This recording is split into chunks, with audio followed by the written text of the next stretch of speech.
Still to come, why cord cutting can be a complicated process. Making sense of your dollars. The WBBM Noon Business Hour continues. The options are increasing for the people who decide to leave cable, but it can be very confusing on which way to go and how to go for content. Let's discuss the choices with Tim Hanlon, founder and CEO of the media consultancy firm Vertere Group here in Chicago.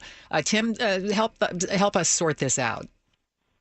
Hi, Chris. We've talked about this on multiple occasions, but it's really starting to become more of a mainstream situation where I think every average consumer, right? It's not just the early millennials or the younger age groups, recognize that the idea of watching television is becoming increasingly balkanized.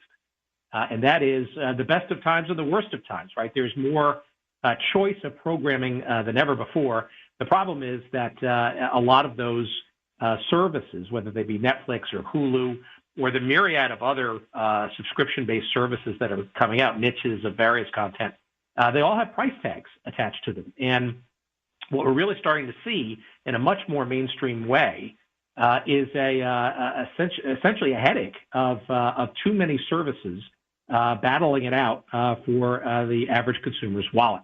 And the real question is how many going forward can the average consumer or even the well-moneyed consumer pay relative to all the programming that's out there and or what they currently experience with a cable bundle. Not to mention all the passwords that you may, lose one of your passwords and you have to go through it all over again just to see a movie.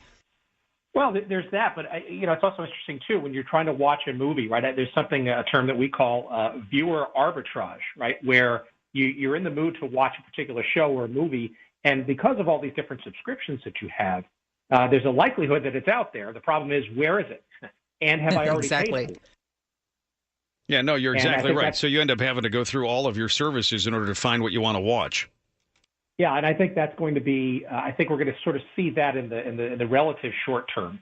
All these services basically competing, but what we really haven't sort of experienced yet is the inevitable macroeconomic downturn. And it's cyclical, and it's likely to happen at some point in the next number of months or years, depending on your perspective. But I think that's really when we're going to start to see a shakeout of all of these services. I mean, at last count, I think in the United States, there are about 300 plus subscription television video services that one can subscribe to.